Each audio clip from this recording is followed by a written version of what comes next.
പത്രോസ് എഴുതിയ ഒന്നാം ലേഖനം. സാർവത്രിക ലേഖനങ്ങൾ എന്ന വിഭാഗത്തിൽ രണ്ടാമത്തേതാണ് പത്രോസിന്റെ ഒന്നാം ലേഖനം. കഷ്ടതയും കഷ്ടതയുടെ നേർക്കുള്ള വിശ്വാസിയുടെ പ്രതികരണവുമാണ് ഈ ലേഖനത്തിലെ പ്രതിപാദ്യം. വിടുതൽ കാണാതെ കഷ്ടമനുഭവിച്ചുകൊണ്ട് നിരാശയിലൂടെ കടന്നു പോകുന്നവർക്ക് പ്രത്യാശയുടെ സന്ദേശം നൽകുകയാണ് ഈ ലേഖനത്തിൻ്റെ ഉദ്ദേശം. പത്രോസിന്റെ പേരിൽ എഴുതപ്പെട്ടിട്ടുള്ള 2 ലേഖനങ്ങളിലും ഏറ്റവും കൂടുതൽ സാക്ഷ്യങ്ങളുള്ളത് ഒന്നാം ലേഖനത്തിലാണ്. ഈ ലേഖനം അപ്പോസ്തലനായ പത്രോസ് എഴുതിയെന്ന് ആദിമസഭ പൊതുവെ അംഗീകരിച്ചിരുന്നു. പോളികാർപ്പ് ഫിലിപ്പിയർക്ക് എഴുതിയ ലേഖനത്തിൽ ഏതാണ്ട് AD 125 ഈ ലേഖനത്തിലെ പ്രയോഗങ്ങളുടെ ഛായ നമുക്ക് കാണാൻ കഴിയും. ബർണബാസിന്റെ ലേഖനത്തിലും ജസ്റ്റിൻ മാർട്ടിയറുടെ എഴുത്തുകളിലും ഇതിൻ്റെ പ്രതിധ്വനിയുമുണ്ട്. ഐറേനീസ് ആണ് ഏതാണ്ട് AD 170 ഈ ലേഖനം പത്രോസിൻ്റേതായി ആദ്യം ഉദ്ധരിച്ചിട്ടുള്ളത്. പത്രോസിന്റെ 2ാം ലേഖനത്തിൽ 1ാം ലേഖനത്തെക്കുറിച്ചുള്ള ഒരു പ്രസ്താവനയുണ്ട്. ആ പ്രസ്താവന ഈ 1ാം ലേഖനത്തെക്കുറിച്ചല്ലാതിരിക്കുവാൻ ഇടയില്ല. 2 പത്രോസ് 3:1. ഈ ലേഖനത്തിൻ്റെ കർത്താവ് യേശുക്രിസ്തുവിൻ്റെ അപ്പോസ്തോലനായ പത്രോസ് എന്ന് ആമുഖവാക്യത്തിൽ രേഖപ്പെടുത്തിയിട്ടുമുണ്ട്.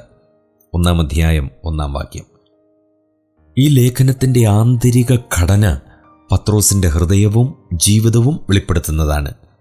ഗലീല കടൽക്കരയിൽ വെച്ച് പത്രോസിന് യേശു നൽകിയ നിയോഗത്തിന് സമാനമാണ് യോഹന്നാൻ 21:16 ദൈവത്തിൻ്റെ ആട്ടിൻകൂട്ടത്തെ മേയിച്ചുകൊള്ളുവീൻ എന്ന് അധ്യക്ഷന്മാർക്ക് പത്രോസ് നൽകുന്ന നിയോഗം. 5-ാം അധ്യായം 2-ാം വാക്യം. എല്ലാവരും താഴ്മ ധരിച്ചുകൊള്ളുവീൻ. 5:5. ഈ വാക്കുകൾ അന്ത്യ അത്താഴത്തിന് യേശു തുവർത്തെടുത്ത് അരയിൽ ചുറ്റി ശിഷ്യന്മാരുടെ കാൽ കഴുകിയതിനെ ഓർമ്മിപ്പിക്കുകയാണ്. യോഹന്നാൻ 13-ാം അധ്യായം 3-5 വരെ.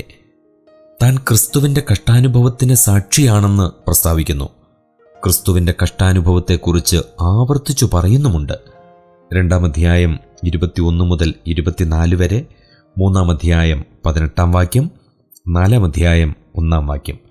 അപ്പോസ്തല പ്രവൃത്തികളിൽ രേഖപ്പെടുത്തിയിട്ടുള്ള പത്രോസിന്റെ പ്രഭാഷണങ്ങളിലെ പ്രയോഗങ്ങൾക്കും 1 പത്രോസിലെ പ്രയോഗങ്ങൾക്കും തമ്മിൽ ബന്ധമുണ്ട്. 1 പത്രോസ് 1:17, അപ്പോസ്തല പ്രവൃത്തി 10:34. 1 പത്രോസ് 1:21, അപ്പോസ്തല പ്രവൃത്തികൾ 2:32, 10:40-41. 1 പത്രോസ് 2:7-8, അപ്പോസ്തല പ്രവൃത്തികൾ 4-ാം അധ്യായം 10-11. ഈ വാക്യങ്ങൾ തമ്മിൽ വളരെ ബന്ധമുണ്ട്. ആധുനിക പണ്ഡിതന്മാരിൽ ചിലർ പത്രോസിന്റെ ഗ്രന്ഥകർത്തൃത്വത്തെ ചോദ്യം ചെയ്തിട്ടുമുണ്ട്. പ്രധാനമായും 3 വാദങ്ങളാണ് അവർ ഉന്നയിക്കുന്നത്. 1. പൗലോസിന്റെ ദൈവശാസ്ത്ര ചിന്തകളിൽ പലതും ഇതിൽ കാണുന്നതുകൊണ്ട് പത്രോസ് അല്ല ഇതിൻ്റെ എഴുത്തുകാരൻ. പത്രോസും പൗലോസും തമ്മിലുണ്ടായിരുന്ന അടുപ്പം സുവിദിതമാണ്.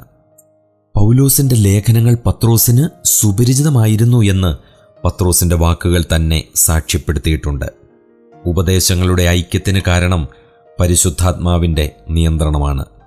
ഉപദേശങ്ങളുടെ സാധർമ്മ്യം പത്രോസിന്റെ കർത്തൃത്വം നിഷേധിക്കുവാൻ പര്യാപ്തമായ തെളിവല്ല. 2. ശുദ്ധവും സംസ്കൃതവുമായ ഗ്രീക്ക് ഭാഷയിലാണ് ഈ ലേഖനം എഴുതപ്പെട്ടിട്ടുള്ളത്. അനഭ്യസ്തനായ പത്രോസിന് ഇങ്ങനെ എഴുതുവാൻ കഴിയുകയില്ല എന്നതാണ് അടുത്ത വാദം. അക്കാലത്ത് സാഹിത്യഭാഷ എന്ന നിലയിൽ റോമ സാമ്രാജ്യം മുഴുവൻ ഗ്രീക്ക് പ്രചരിച്ചിരുന്നു. 30 വർഷത്തെ സമ്പർക്കം കൊണ്ട് ഗ്രീക്ക് ഭാഷ നല്ലവണ്ണം കൈകാര്യം ചെയ്യുവാൻ പത്രോസിന് കഴിഞ്ഞത് അത്ഭുതമല്ല. കൂടാതെ പത്രോസിന്റെ ആശയം സിൽവാനോസിന്റെ ഭാഷയിൽ എഴുതിയെന്ന് കരുതുന്നതിലും തെറ്റില്ല. സിൽവാനോസ് മുഖാന്തരം ലേഖനം എഴുതിയെന്ന് രേഖപ്പെടുത്തിയിട്ടുമുണ്ട്. 5-ാം അധ്യായം 12-ാം വാക്യം. 3-ാമത്തെ കാരണം, നീറോയുടെ കാലം മുതൽക്കാണ് റോമ കൈസർ ക്രിസ്തു സഭയെ ഉപദ്രവിച്ചു തുടങ്ങിയത്. അതുകൊണ്ട് പത്രോസാണ് എഴുതിയതെങ്കിൽ പിന്നീടുണ്ടായ പീഡകളെക്കുറിച്ചുള്ള വിവരണം ലേഖനത്തിലുണ്ടാവാൻ സാധ്യതയില്ല എന്നതാണ് 3-ാമത്തെ വാദം. കൈസർ നേരിട്ട് സഭയെ ഉപദ്രവിച്ചില്ലെങ്കിൽ തന്നെയും കൈസറുടെ സഹായത്തോടുകൂടി ശത്രുക്കൾ തുടക്കം മുതൽ സഭയെ ഉപദ്രവിച്ചുകൊണ്ടിരുന്നു. ഈ ലേഖനത്തിൻ്റെ അനുവാചകർ ആരായിരിക്കണം? പൊന്തോസിലും ഗലാത്തിയിലും കപ്പദോക്യയിലും ആസ്യയിലും ബിഥുന്യയിലും ചിതറിപ്പാർക്കുന്ന വൃതന്മാർക്കാണ് ഈ ലേഖനം എഴുതിയത്. 1 അധ്യായം 1-2 വാക്യങ്ങൾ. ഈ പ്രദേശങ്ങളിൽ സുവിശേഷം എത്തിച്ചത് പത്രോസായിരിക്കണം. ചിതറിപ്പാർക്കുന്ന പരദേശികൾ എന്ന പ്രയോഗം ഏതർത്ഥത്തിലാണ് പ്രയോഗിച്ചിട്ടുള്ളത് എന്നതിനെക്കുറിച്ച് 2 വ്യത്യസ്ത അഭിപ്രായങ്ങളും നിലവിലുണ്ട്. 1, ഇവർ യഹൂദന്മാരാണ്. 2, വിദൂരങ്ങളിൽ ചിതറിപ്പാർക്കുന്ന വിജാതീയ ക്രിസ്ത്യാനികളാണിവർ. യാക്കോബിന്റെ ലേഖനം ചിതറിപ്പാർക്കുന്ന 12 ഗോത്രങ്ങൾക്കാണ് എഴുതിയത്. എന്നാൽ 12 ഗോത്രങ്ങൾ എന്ന പ്രയോഗം ഈ ലേഖനത്തിലില്ല. എന്നാൽ 1-2 ഭാഗങ്ങൾ അനുവാചകർ യഹൂദന്മാരാണെന്ന സൂചന നൽകുന്നുമുണ്ട്. 2 അധ്യായം 12 വാക്യം, 3 അധ്യായം 6 വാക്യം. 2ാമത്തെ വാദമനുസരിച്ച് ചിതറിപ്പാർക്കുന്ന പരദേശികൾ വിജാതീയരാണ്. അവരുടെ പൂർവ്വകാലത്തെ അജ്ഞാനകാലമെന്നും 1-14 അവരുടെ നടപ്പിനെ വ്യർത്ഥവും പിതൃപാരമ്പര്യവുമായ നടപ്പെന്നും 1-18 പറഞ്ഞിരിക്കുന്നു. ജാതികളുടെ ഇഷ്ടം പ്രവർത്തിച്ചുകൊണ്ട് കാലം പോക്കിയത് മതി എന്ന ഉപദേശവും ശ്രദ്ധിക്കുക. 4-3 ചിതറിപ്പാർക്കുന്ന പരദേശികൾ പ്രവാസികളും പരദേശികളുമാണെന്ന് പത്രോസ് അന്യത്ര വിശദമാക്കുന്നുമുണ്ട്. 4 അധ്യായം 3 വാക്യം. ഈ ലേഖനം എവിടെ വെച്ചെഴുതിയെന്നും ആ കാലത്തെക്കുറിച്ചും നമുക്കൊന്ന് ചിന്തിക്കാം. നീറോയുടെ കാലത്തുണ്ടായ പീഡനമാണ് ലേഖനത്തിൻ്റെ പശ്ചാത്തലം. AD 64 ആരംഭിച്ച നീറോയുടെ പീഡനത്തിലാണ് പത്രോസ് രക്തസാക്ഷിയായത്. അതിനെ തുടർന്ന് ആസ്യ പ്രവിശ്യകളിലെ അധികാരികളും ക്രിസ്ത്യാനികളെ ഉപദ്രവിച്ചു തുടങ്ങി. അതിനാൽ AD 65 ആയിരിക്കണം രചനാകാലമെന്ന് കരുതുന്നതിൽ തെറ്റില്ല. ആദ്യകാല ലേഖനങ്ങളായ യാക്കോബ്, 1 തെസ്സലോനിക്കർ, റോമാലേഖനം, കൊലോസി ലേഖനം, എഫേസ്യ ലേഖനം, ഫിലിപ്പി ലേഖനം, ഈ ലേഖനങ്ങളോടും കാരാഗൃഹ ലേഖനങ്ങളോടും അടുപ്പം പുലർത്തുന്നതുകൊണ്ട് കാരാഗൃഹ ലേഖനങ്ങൾക്ക് ശേഷമാണ് ഈ ലേഖനം എഴുതിയത് എന്ന് വ്യക്തവുമാണ്. നിങ്ങളുടെ സഹവൃതിയായ ബാബിലോനിലെ സഭയും നിങ്ങൾക്ക് വന്ദനം ചൊല്ലുന്നു എന്ന് 5-13 പറയുന്നു. ബാബിലോനിൽ വെച്ചാണ് ലേഖനം എഴുതിയെന്ന് തന്മൂലം അനുമാനിക്കപ്പെടുന്നു.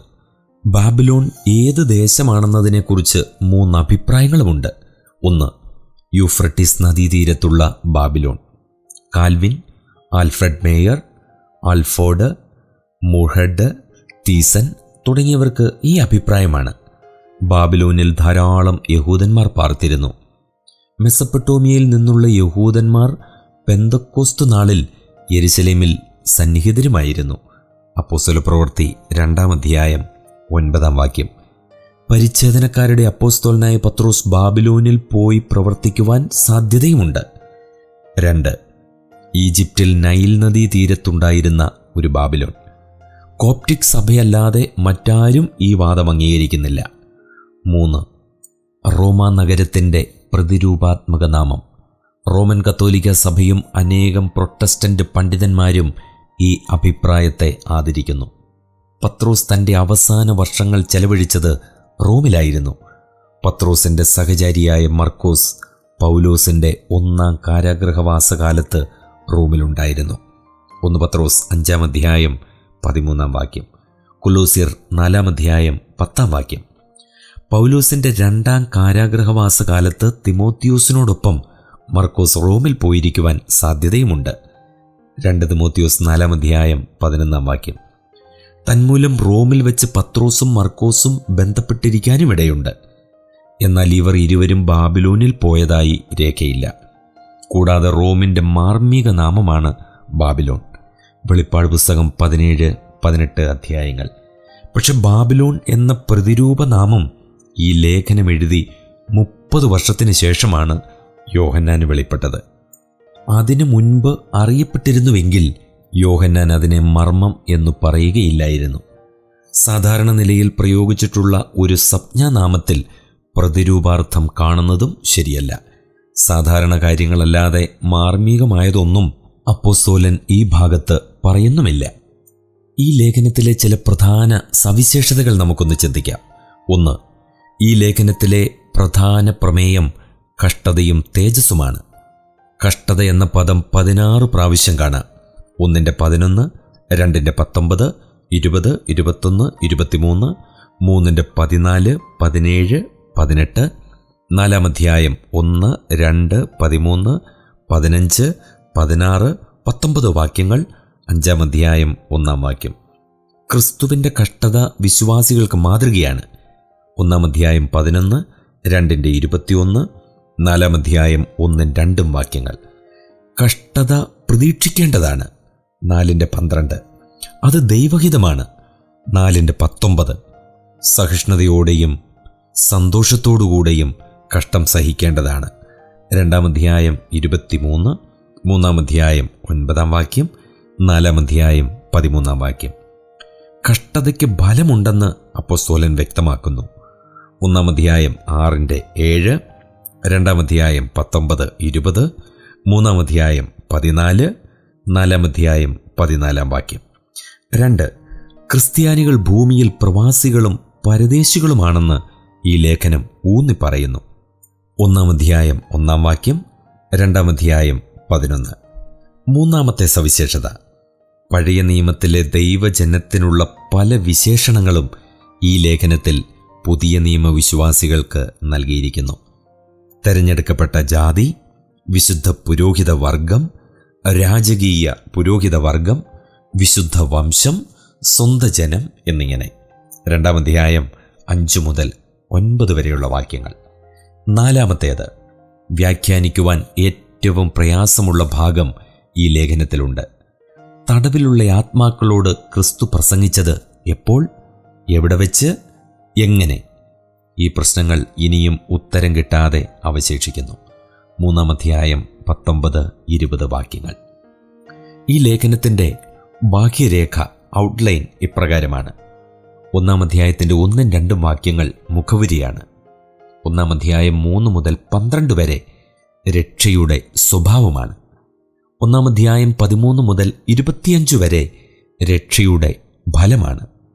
അതിൽ 1 അധ്യായത്തിൻ്റെ 13-16 വരെ വിശുദ്ധി, 1 അധ്യായം 17-21 വരെ മാന്യത, 1 അധ്യായം 22-25 വരെ സ്നേഹം, 2 അധ്യായം 1-10 വരെ രക്ഷയുടെ കടപ്പാടുകളാണ്.